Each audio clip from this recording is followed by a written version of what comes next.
예, 마태복음 17장 14절에서 23절입니다. 마태복음 17장 14절에서 23절 말씀 교독하시겠습니다. 그들이 무리에게 이르매 한 사람이 예수께 와서 꿇어 엎드려 이르되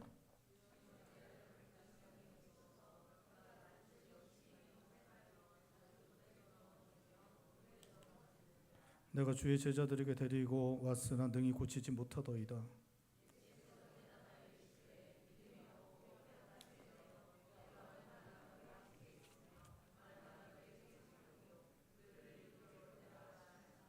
이에 예수께서 꾸짖으시니 귀신이 나가고 아이가 그때부터 나으니라.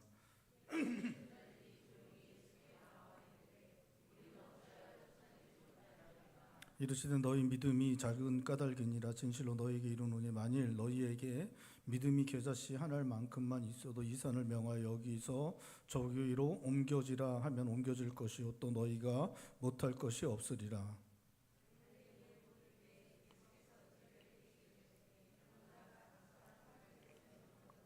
함께 보겠습니다.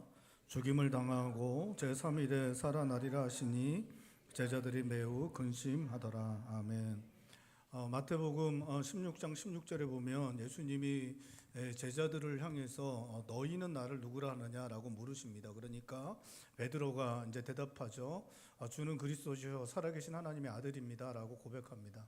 그러니까 예수님이 베드로의 신앙 고백을 들으시고 대단히 기뻐하십니다. 그러면서 베드로에게 너에게 복이 있다. 내가 너 반석 위에 교회를 짓겠다. 그리고 천국 문을 여는 열쇠를 너에게 주겠다라고 이제 주님 말씀하십니다.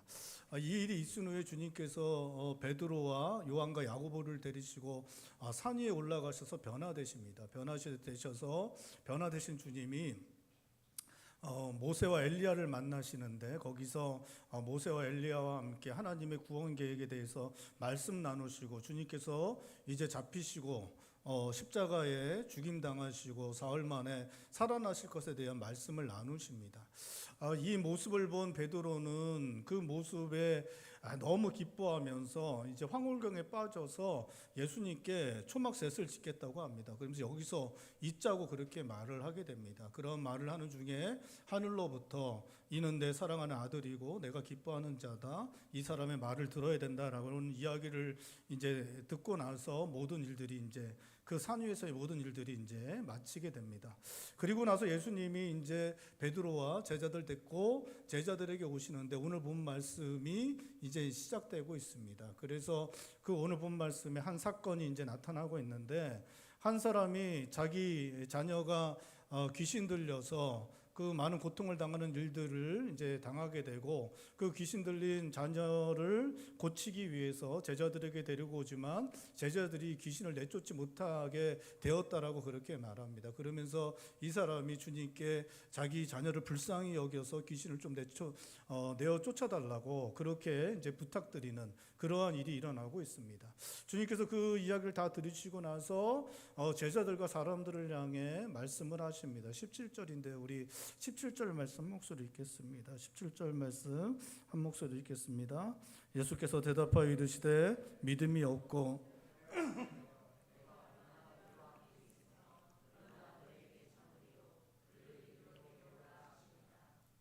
예수님이 믿음이 없고 패역한 세대라고 하시는 것은 우리가 이제 생각하기에는 제자들이 귀신을 내어 쫓지 못했기 때문에 제자들을 향해서 말씀하시는 것으로 받을 수 있지만 사실은 제자들만을 향해서 이렇게 말씀하시는 것은 아닙니다. 이 제자들과 또 예수님을 향해서 끊임없이 대적했던 서기관과 같은 그 유대인 지도자들과 또 예수님 믿지 않았던 유대 백성들과 또 이 아이의 아버지까지 그 함께 했던 모든 사람들을 향하여 주님께서 이 패역하고 믿음이 없는 세대라고 그렇게 말씀하시고 있는 것입니다. 주님께서 3년 동안 유대 백성들을 향해서 온갖 정성을 들여 그들을 섬기셨습니다. 놀라운 일들을 행하셨습니다. 병자 고치고 귀신들 내어 쫓는 그러한 일들을 엄청난 능력을 행하시는 일들을 행했지만 여전히 그들은 아무런 일들을 못하는 너무나도 무능한 모습을 보여주고 있습니다. 인생의 문제 하나 해결하지 못하는 그런 너무나 무능한 모습들, 이 문제를 해결하지 못하는 제자들, 여전히 패역한 모습으로 주님을 바라보는 유대 지도자들, 이스라엘 백성들, 그 모습을 보시면서 한탄하시면서 주님은 이 말씀을 하시고 있는 것입니다. 주님께서 이 말씀하시고 주님 앞에 데려온 그 귀신 들린 그 자녀에게서 귀신을 내어 쫓는 그런 일들을 행하십니다. 그리고 나자 그 귀신이 나가자 그가 온전하게 되었다라고 말씀하고 있습니다. 18절 말씀도 우리 한 목소리로 읽겠습니다. 18절입니다. 이에 예수께서 꾸짖으시니 귀신이 나가고 아이가 그때부터 이런 일이 있고 나니까 제자들이 이제 궁금해합니다. 자기들도 예전에 마태복음 10장에 보면 예수님이 제자들에게 귀신을 이길 권세를 주셨을 때 그들도 나가서 귀신을 내어 쫓는 일이 있었는데 왜 지금은 되지 않느냐? 그것이 이제 궁금했습니다. 그래서 주님께 묻습니다. 왜 우리는 이 일을 하지 못했습니까? 라고 묻자 주님께서 20절에 대답하고 계십니다. 우리 20절 말씀도 우리 한 목소리로 읽겠습니다. 20절입니다. 이르시되 너희 믿음이 작은 까닭이니라. 진실로 너희에게 이르노니 만일 너희에게 믿음이 겨자씨 한 알만큼만 있어도 이 산을 명하여 여기서 저기로 옮겨질 것이요 또 너희가 못할 것이 없으리라. 주님께서 말씀하십니다. 너희 믿음이 적은 까닭이다. 주님 말씀하십니다. 여기서 이제 적은 까닭이라고 말씀하실 때, 적은 믿음 때문이다라고 말씀하실 때, 이 적다는 그 의미는 이제 피상적이다, 작다라는 그런 의미를 가지고 있습니다. 여러분, 이 피상적이라는 말이 이제 겉모습만 보고 이렇게 안다는 것이죠. 그렇죠? 여러분, 겉모습만 보고 아는 거는 몇 프로나 될까요? 여러분들이 저를 잘 알고 계신가요? 예? 저를 잘 알고 계세요? 그러니까 저에 대해서 많이 아시죠? 그러니까 이제 저를 이제 보고서 이제 아실 텐데 이제 겉모습만 보면 얼마나 아는 걸까요? 한 10% 아는 걸까요? 제가 이제 그러니까 사실은 저도 저를 잘 모르잖아요. 예? 저는 제 뒷모습을 한 번도 본 적이 없습니다. 제가 이게 거울로 이렇게 해도 뒷모습을 잘 못 보겠더라고요. 저는 이렇게. 그래서 저는 뒷모습을 본 적이 없어서 저도 저를 아니면 뭐 머리 여기 정수리 이런데 제가 본 적이 없습니다. 더 못 본 건 내장이 어떻게 생겼는지 저는 제 내장이나 뇌 이런 데를 제가 이제 본 적이 없어서 저도 사실은 저에 대해서 100% 알 수가 없습니다. 그러니까 겉모습도 그렇고 뭐 속에 있는 것도 그렇고 저 자신도 사실 100% 모르는데 예? 우리가 서로에 대해서 아는 게 사실 겉모습만 알죠. 예? 그렇죠? 그러니까 제일 잘 아는 사람이 누구냐면 제가 보기엔 이제 부모님이 자녀들을 제일 잘 아는 것 같아요. 그렇죠? 그게 아닌가요? 하여튼 저는 이제 그렇게 생각하는데 아내가 남편을 잘 아나요? 남편이 아내를 잘 아는 줄 아는데 한 30년 가까이 살고 어느 날 보면 야, 이 사람이 내가 알던 그 사람 맞나? 이제 그런 식으로 이제 생각할 때도 있죠.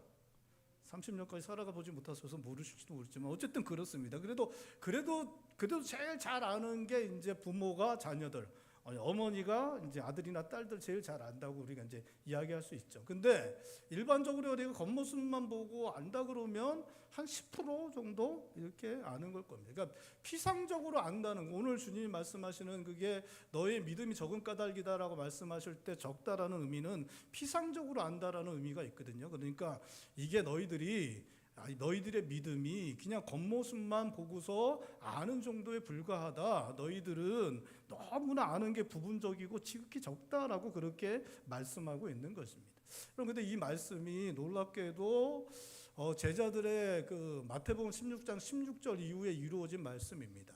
16장 16절에 뭐라고 고백합니까? 베드로가 주는 그리스도시요 살아계신 하나님의 아들입니다. 이 놀라운 신앙 고백을 했는데 주님이 뭐라고 말씀하시냐면 너희들이 아는 것은 피상적이다. 너무나 적은 부분일 뿐이다 라고 그렇게 말씀하시고 있는 것입니다. 여러분, 제자들이 아는 예수님은 어떤 예수님이었냐? 제자들이 믿는 예수님은 어떤 예수님이었냐? 하나님의 아들이신 예수님을 믿었어요, 제자들이. 근데 그 예수님을 뭘로 믿었냐? 유대인들이 믿었던 정치적 군사적 메시아로 제자들은 믿고 있었습니다. 여러분, 예수님을 유대인들이 믿었던 정치적 군사적 메시아로 믿는 것과 하나님의 구원 계획을 이루시기 위해서 십자가에 달려 돌아가심으로 온 인류를 구원하신 메시아로 믿는 것과는 천지 차이죠. 천지 차이입니다. 천지 차이예요. 근데 그들이 믿었던 것은 유대인들이 그렇게 바라고 갈망했던 정치적, 군사적 메시아로서의 예수님을 이들이 믿었던 것입니다. 뿐만 아니라 이들의 하나님을 향한 그 지식들, 하나님을 향한 믿음들, 이것들이 너무나 지극히 적은 것이었고 부족한 것이었습니다. 여러분, 하나님을 알 수 있는 방법을 요한복음에서 뭐라고 말하고 있어요? 예수님을 통해 알 수 있다고 말하고 있죠. 예수님을 통해서 하나님을 알 수 있다고 요한복음은 말하고 있어요. 은혜와 진리가 충만하신 예수님을 통해서 하나님을 알 수 있다고 말하고 있습니다. 구약 성경을 통해서 우리가 하나님을 알 수 있지만 구약 성경을 통해서 그 구약 성경이 해석되어지고 구약 성경을 깨달아 알려면 누가 오셔야 돼요?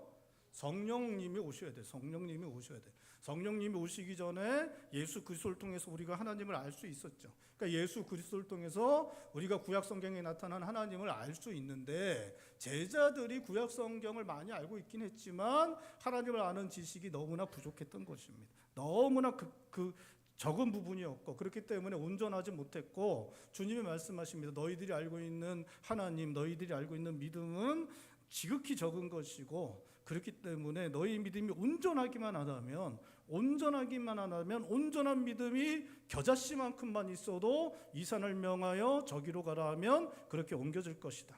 그 놀라운 일들이 일어날 것이다. 주님 말씀하시고 있는 것입니다.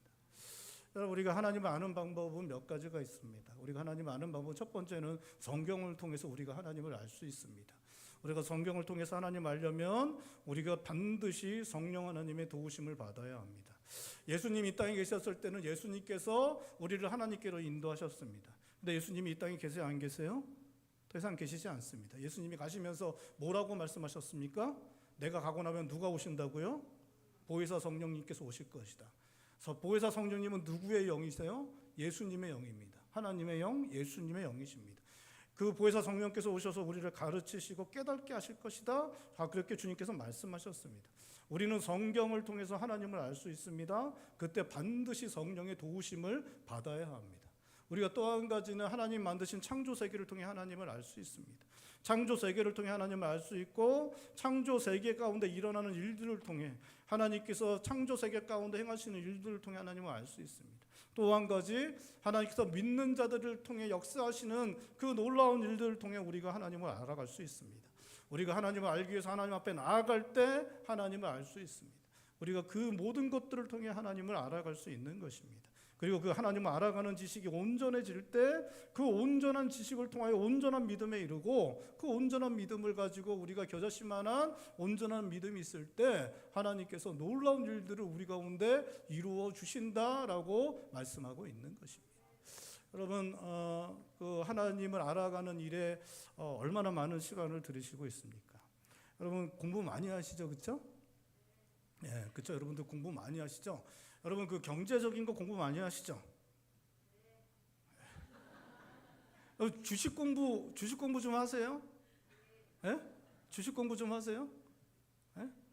여러분 집 사는 거 때문에 그런 공부를 좀 하세요? 공부 좀 하세요.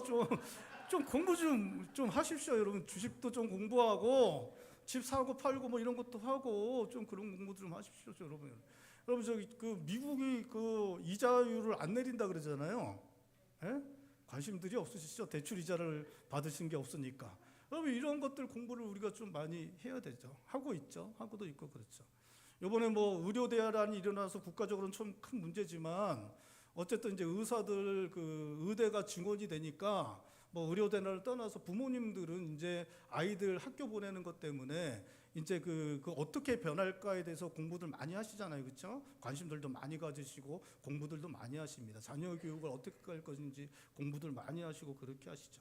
또 어떤 분들 정치에 대해서도 관심 많이 가시잖아요. 뭐 나는 진보고 나는 보수고 그렇게 나눠서 막 이렇게 많이들 공부하시잖아요, 그렇죠? 예? 그렇죠. 저는 이제 가끔 산책 나가면 이렇게 좀 나이 지긋이 든 어르신께서 이렇게 그 라디오 같은 거 이렇게 틀고 이렇게 계속 공부하시면서 하시더라고요. 이렇게 뭐는 어떻게 됐고 누구는 어떻게 됐고 그 다 옆에 따라가면 계속 듣게 되더라고요. 우리 공부를 많이 합니다. 뭐 그것뿐만 아니라 취미도 그렇고, 예? 우리 어린이들도 뭐 딱정벌레부터 시작해갖고 뭐 파충류까지 또 뭐 어른들도 마찬가지죠. 여러 가지 취미생활 위해서 공부들 많이 하시잖아요, 그렇죠? 예, 그런 것들 정말 필요한 것입니다. 여러분들 열심히 공부를 하셔야죠. 우리가 이 세상 살아가기 위해서 필요한 것들 공부해야죠. 뭐 그런 것뿐만 아니라 자기 직장이나 자기 사업, 또 자기가 하고 있는 일들, 그것들에서 좀 열심을 내서 공부도 하고 더 많은 준비들을 해야 되는 것 반드시 필요한 것입니다. 그 열심히 해야 되는 것이죠. 근데 우리가 한 가지 기억해야 되는 것은, 그것과 함께 반드시 이루어져야 되는 것은 하나님을 아는 지식을 공부하는 것이 반드시 필요한 것입니다. 여러분, 하나님을 아는 지식은 영원토록 남는 것입니다. 이 땅에서 공부하는 것 대부분은 이 땅에서 사용하고 끝나는 것입니다. 이 땅의 삶을 위해서 우리가 반드시 필요하지만 이 땅의 삶이 끝나면 대부분 다 사라지는 것입니다. 하지만 하나님을 아는 지식은 영원토록 남는 것입니다. 여러분, 믿는 자들에게는 하나님을 아는 지식을 습득하고 만들어가고 자기 것으로 각인시키는 것 반드시 필요한 것입니다. 왜냐하면 영원토록 남는 것이기 때문에 그렇습니다. 뿐만 아니라 하나님을 아는 지식이 반드시 필요한 것은, 하나님을 아는 지식이 충만하고 믿음이 온전하지만 어떠한 일이 일어난다고요? 놀라운 일들이 일어나게 되는 것입니다. 여러분, 경제를 공부하고 교육을 공부하고 사업에 관련된 일들을 공부하고 많은 일들을 공부하는데 그 안에서 놀라운 일들이 일어나길 기대한다면 하나님을 아는 지식이 충만한 역사가 일어나야 됩니다. 나는 왜 열심히 공부하는데, 열심히 준비하는데, 열심히 하는데 왜 내 일들은 자꾸만 막히는가? 왜 내 일들은 자꾸만 안 되는가? 여러분, 어쩌면 그 안에 하나님을 아는 지식이 빠졌기 때문에 그럴 수도 있습니다. 세상의 모든 공부, 세상의 모든 학문, 그 안에 하나님을 아는 지식이 빠지면 공허한 것이 될 수 있습니다. 허망한 것이 될 수 있습니다. 그것이 진정한 지식이 되고 그 안에서 우리에게 놀라운 것들로 그 모든 열매들이 맺혀지는 것들을 기대한다면 하나님의 역사하심이 필요하고, 하나님께서 이 세상을 창조하셨기 때문에 그 안에 하나님의 섭리가 반드시 필요한 것입니다. 그렇기 때문에 그 모든 것 안에서 놀라운 일들, 열매가 맺혀지기를 바란다면 하나님을 아는 지식을 얻는 일을 게을리해서는 안 되는 것입니다. 사랑하는 성도 여러분, 하나님을 아는 지식을 얻기 위해서 여러분들의 시간을 들이실 수 있길 바랍니다. 여러분의 삶 가운데 시간을 들이고 열심을 들여서 하나님을 아는 지식이 충만해지고 그 안에 우리의 믿음이 온전해짐으로 말미암아 온전한 믿음으로 하나님한테 구할 때 놀라운 일들을 그 인생 가운데 누리며 사시는 복된 삶을 살아가실 수 있는 성도님들 되시기를 주님의 이름으로 축원드립니다. 22절에 주님께서 갈릴리에 제자들과 함께 모일 때 주님께서 장차 사람들의 손에 맡겨져 죽임당하시고 3일 만에 살아나실 것에 대해서 말씀하시고 있습니다. 주님께서 사람들의 손에 넘겨져 죽음당하시고 3일 만에 살아나실 것을 말씀하시자 제자들은 매우 근심하였다 말하고 있습니다. 우리 22절과 23절 말씀 다시 한번 읽어볼까요? 22절, 23절입니다. 갈릴리에 모일 때 예수께서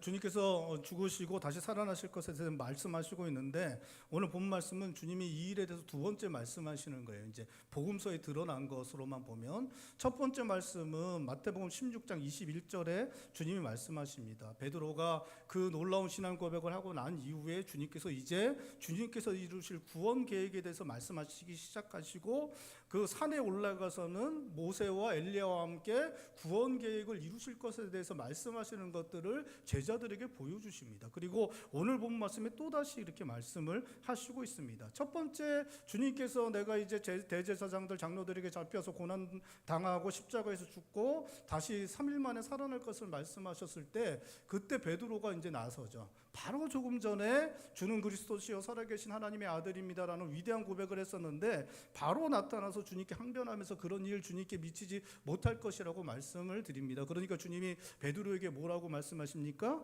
사단아 물러가라 말씀하십니다. 바로 전에는 너가 복이 있다, 너 위에 교회를 세울 것이다, 너에게 천국 열쇠 줄 것이다 라고 말씀하셨는데 바로 주님께서 베드로에게 사단아 뒤로 물러가라 라고 그렇게 말씀하십니다. 너는 하나님의 일을 생각하는 게 아니라 사람의 일을 생각한다 라고 그렇게 주님 말씀하십니다. 그러면서 주님이 말씀하시죠. 나를 따라오려거든 자기 십자가 지고 나를 쫓아야 할 것이다. 주님께서 그렇게 말씀하십니다. 이게 이제 첫 번째 주님께서 제자들에게 하신 말씀이고, 두 번째 하신 말씀, 오늘 본 말씀에는 이제 두 번째로 내가 이제 죽을 것이고 3일 만에 살아나게 될 것이다. 주님께서 그렇게 제자들에게 말씀하시고 있는 것입니다.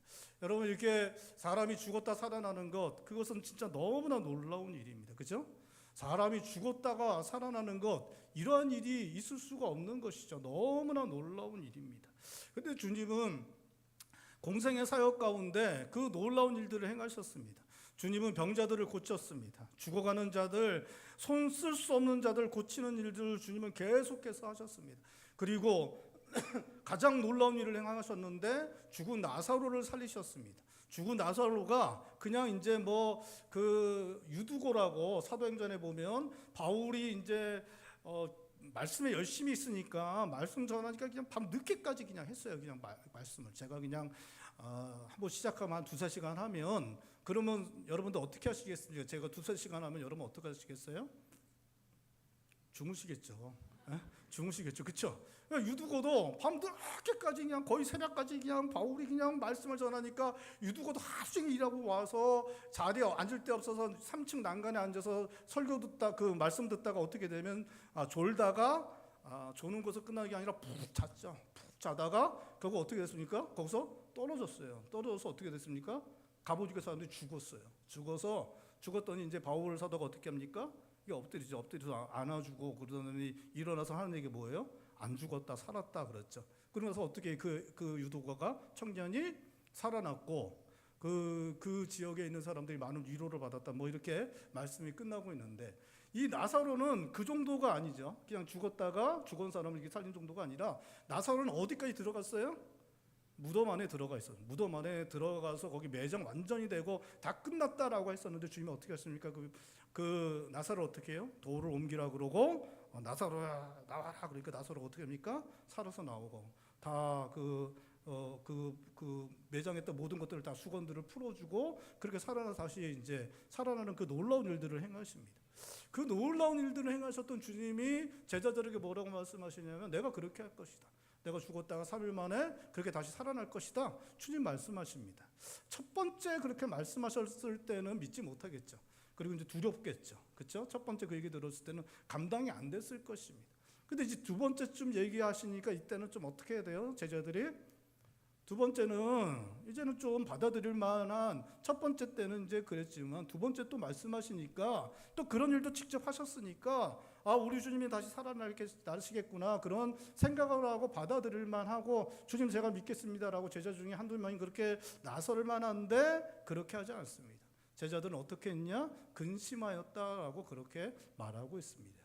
이미 마태복음 16장에서 첫 번째 말씀하실 때 베드로는 주님께 다가가서 화내면서 역적을 내면서 그렇게 하면 안 된다라고 그렇게 말했고, 그때 그렇게 할 때 가룟 유다는 아유 속았다라고 생각하면서 내가 이제 예수님 이젠 따르지 않고 예수님 팔겠다라는 그런 결심들을 가룟 유다는 하게 되었습니다. 그리고 이제 아직도 두 번째 주님께서 말씀하셨는데도 불구하고 제자들은 근심하였다라고 그렇게 말하고 있는 것입니다. 여러분, 제자들이 이렇게 근심했던 이유는 제자들이 생각했던 것과는 전혀 다른 것을 예수님이 말씀하셨기 때문에 그렇습니다. 여러분, 주의 제자들은 예수님을 따를 때부터 지금까지 예수님을 따르면서 기대했던 것이 한 번도 변한 적이 없습니다. 여러분, 제자들은 예수님을 처음부터 따를 때부터 예수님께 기대했던 게 있어요. 그게 뭐예요? 자기의 삶이 좋은 삶이 되는 것입니다. 자기가 세상적으로 좋은 삶을 살아가는 것입니다.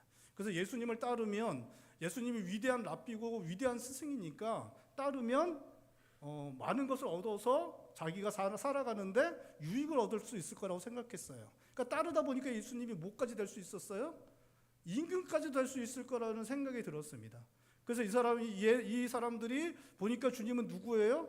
정치적, 군사적 메시아예요. 예수님은. 그걸 하시는 일들을 보니까 누구예요? 하나님의 아들이에요. 처음에는 랍비 위대한 스승인 줄 알고 따랐었는데 나중에 보니까 이 사람은 하나님의 아들이고 정치적 군사적 메시아고 이 사람이 왕이 되면 이스라엘이 온 세계 가운데 큰 나라가 될 거라는 그러한 믿음이 이제 생긴 겁니다.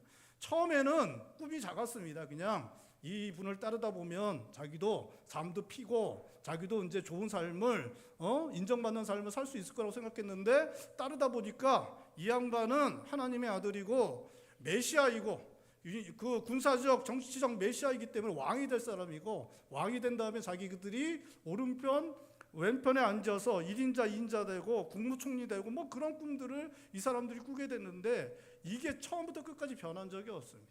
예수님이 잡혀 돌아가시기 직전까지도 이 사람들이 이 꿈을 꿨어요. 그래서 이 제자들이 끝까지 어떻게 합니까? 누가 높아질 것인가 가지고 싸웠습니다. 누가 높아질 것인가 가지고 싸웠어요. 요한과 야고보는 그 부모가 와서 뭐라고 얘기해요? 우편에 좌편에 앉게 해달라고 그런 이야기들을 예수님 잡히기 직전까지도 그렇게 하고 있습니다. 이 사람들은 그 꿈이 변하지 않았습니다. 예수님 쫓아다니면 예수님으로 말미암아 자기네 인생이 피고 미래가 밝아질 것이고 자기도 높은 자리에 올라갈 것이라는 생각, 자기들의 꿈, 자기들이 원하는 것 이룰 것이라는 생각이 바뀌지 않았습니다. 그래서 지금 이렇게 근심하고 있는 것입니다. 자기들이 꿈꾸는 것들과 전혀 다른 말씀을 하시고 있기 때문에 이 사람들은 이렇게 근심을 하고 있는 것입니다. 놀랍게도 제자들은 예수님을 3년 동안 쫓아다녔지만 예수님께서 하시려는 것에 관심이 없습니다. 예수님께서 원하시는 것이 무엇인지 관심이 없습니다. 제자들의 관심이 오로지 자기의 꿈, 자기가 원하는 것, 예수님을 통해서 자기에게 이루어질 수 있는 것, 그것에만 끝까지 관심을 가지고 주님을 따랐고, 그렇게 주님을 따랐기 때문에 주님께서 하실 일을 말씀하시자 그것 때문에 놀라고 당황하고 두려워하고 근심하고 있는 모습을 보여주고 있는 것입니다. 제자들은 주님께서 자기들에게 기대하시는 것이 무엇인지, 주님께서 원하시는 것이 무엇인지 생각하지 않았습니다. 그것을 하려는 마음도 그들에게는 없었습니다. 여러분, 주님께서 제자들에게 기대하시는 것은 마태복음 16장에서 말씀하시는 것처럼 주님께서 하나님의 뜻을 위하여 십자가를 지신 것처럼 제자들도 하나님의 뜻을 위하여 십자가 지고 주님을 따르기를 주님께서 원하셨습니다. 주님께서는 제자들에게 그것을 바라셨지만 제자들 중에 그것을 생각한 사람은 아무도 없었습니다.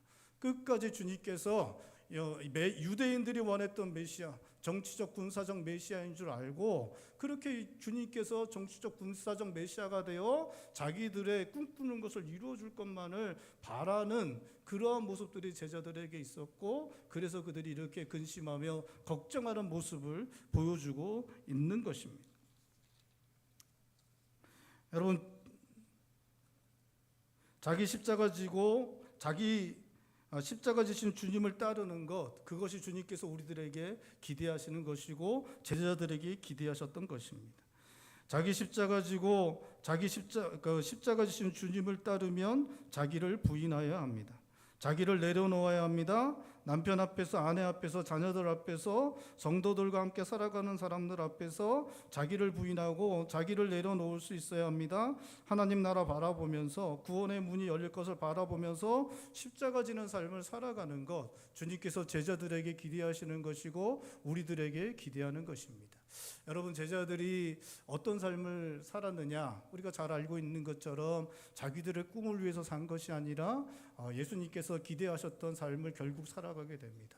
그래서 결국 제자들은 십자가 지고 주님 따르는 삶을 살아갔습니다. 사도 요한을 빼놓고 11명의 제자들이 다 순교를 했습니다. 순교한 사람들 중에 대부분은 전승에 따르면 십자가 지고 죽음을 당하는 그러한 일들이 일어나게 되었습니다.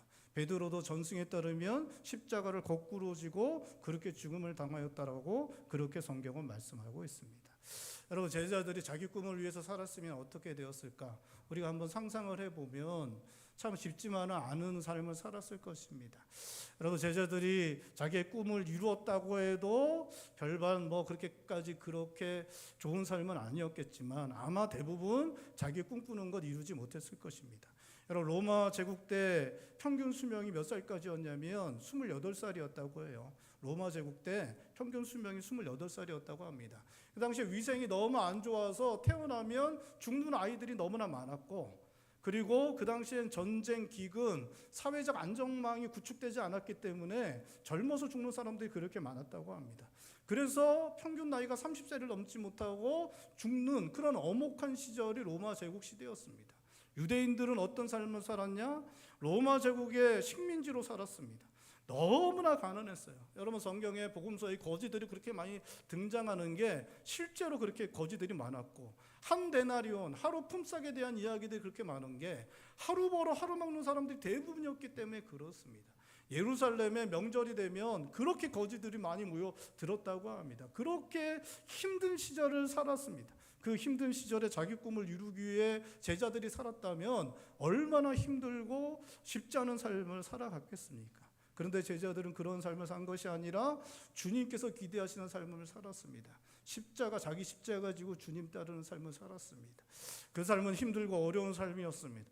고통스럽고 고난당하는 삶이었습니다. 그런데 그러한 삶을 살았던 제자들은 기독교 역사를 넘어서 세계 역사 가운데 기록된 사람들이 되었습니다. 요한계시록은 그들이 12사도, 12장로, 24장로의 반열에 천국에서 그들이 그 반열에 오를 것이다. 그들의 이름이 12문에 기록되어질 것이다. 그렇게 성경은 이야기하고 있습니다. 그 영광스러운 자리에 주님 십자가 지신 주님 따라 살아간 그들이 그 영광스러운 자리에 서게 되었다라고 성경은 말씀하고 있는 것입니다. 여러분, 십자가 지고 주님 따라 살아가는 것 참 쉽지 않은 것입니다. 하지만 십자가 지고 주님 따라 살아가는 것이 우리의 인생의 가장 영광스러운 것입니다. 여러분, 믿으실 수 있길 바랍니다. 저 영원한 영광을 소망할 수 있는 것입니다. 여러분, 믿으실 수 있길 바랍니다. 주님께서는 우리가 자기 십자가 지고 하나님의 뜻을 바라보며 그렇게 주님을 따라 살아가라고 말씀하고 있습니다. 이 주님의 말씀은 우리가 우리의 삶의 현장을 떠나라는 요구가 아닙니다. 이 말씀은 우리의 가정에서, 교회에서, 우리의 직장과 일터와 우리의 삶의 현장에서 그렇게 살라고, 그렇게 주님 십자가 지고 주님을 따르는 삶의 현장에서 살라는 요구입니다. 직장에 다니면서, 가정을 꾸리면서, 자녀들을 기르면서, 또 교회에 출석하면서, 또 친구들을 만나면서, 내가 좋아하는 일들을 하면서 거기에서 자기 십자가 지고 나를 내려놓고 주님을 따르는 삶의 현장에서 살아가라고 우리들에게 말씀하시는 것입니다.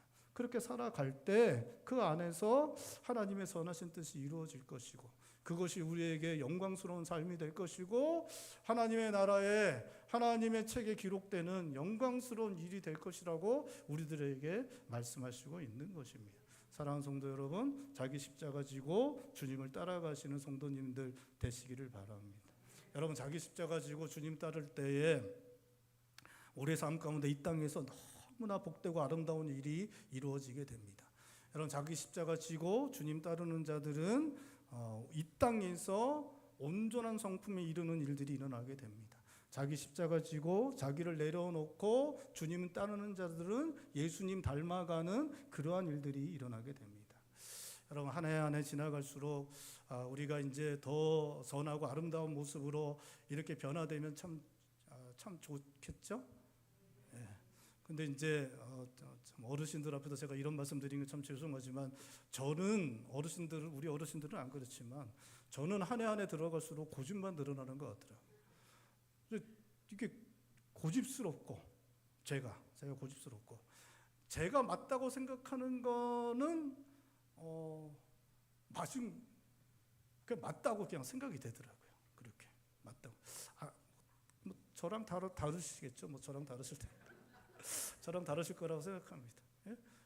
그래서 뭐 뒤로 물러나기가 쉽지 않고 그냥 이제 그렇게 될 것 같고, 예전에는 할 수 있었던 일들이 이게 나이가 들어가면서는, 한 해 한 해 들어가면서는 잘 못하겠더라고요. 숙이고 굽히고 물러나고 그런 것들. 제가 예전에 우리 지금 이제 우리 요번에 이제 장로님들 되는 집사님들 처음에 결혼할 때 제가 이제 그랬거든요. 야, 너네들 결혼하고 막 잘해주면 안 된다고. 잘해주면 안 된다고, 뭐 설거지하고 빨래하고 절대 그러면 안 된다고 제가 막 그렇게 얘기를 했거든요. 얘기하면서 야, 지금은 할 수 있어도 너 50 넘어가고 60 넘어가면서 너가 애들 빨래하고 뭐 아내 뭐 속옷 빨래하고 이런 거 할 수 없다고, 그때 되면 못 할 거라고 제가 그렇게 얘기했거든요.